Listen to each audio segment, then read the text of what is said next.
Welcome back to another video. Today's question on linked list is nth node from the end of the linked list.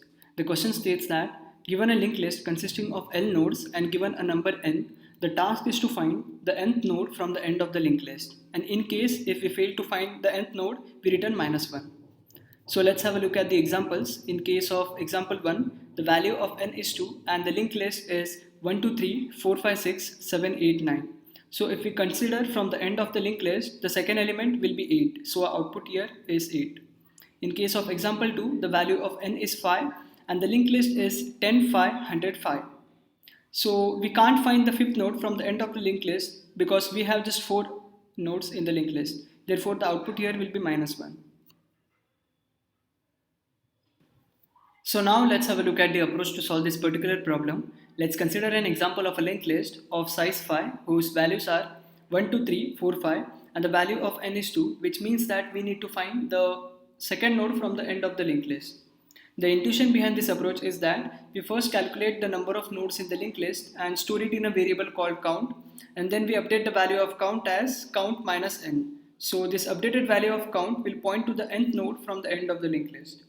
The right side of the screen shows the algorithm where we first create two temporary pointers, namely temp and temp1, and point both of them to head.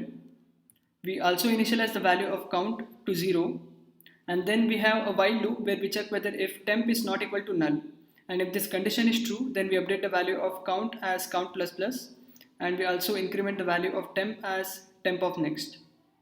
So now temp points to the second node. Again we check whether temp is not equal to null, which is true, so we update the value of count as count plus plus and increment temp. So we keep on doing this process until we reach a condition where temp is equal to null. So finally the value of temp is null, so we exit the while loop and check for the condition whether if n is greater than count, that is if the value of n exceeds the value of count.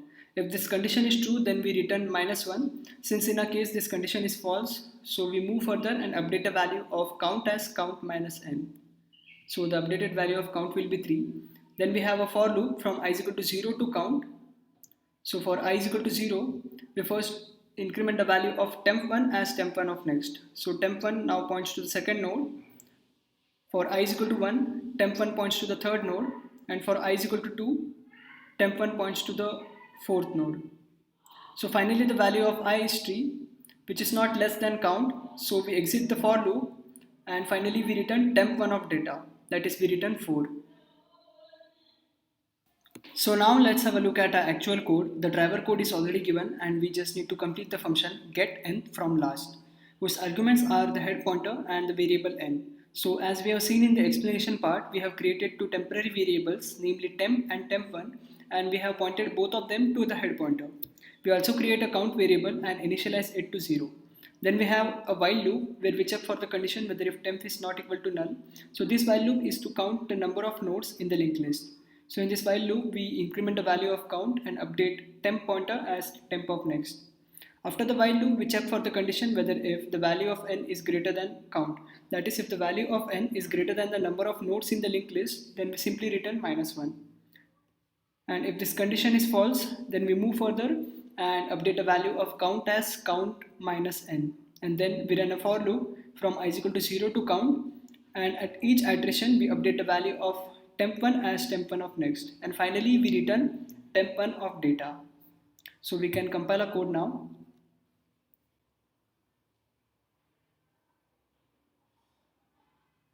The code is compiled, so we can submit it.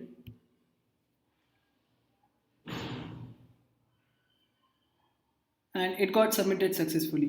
So if you found the video helpful, do hit that like button and subscribe to my YouTube channel for more such upcoming videos on must-do coding questions for interview preparations. Thank you.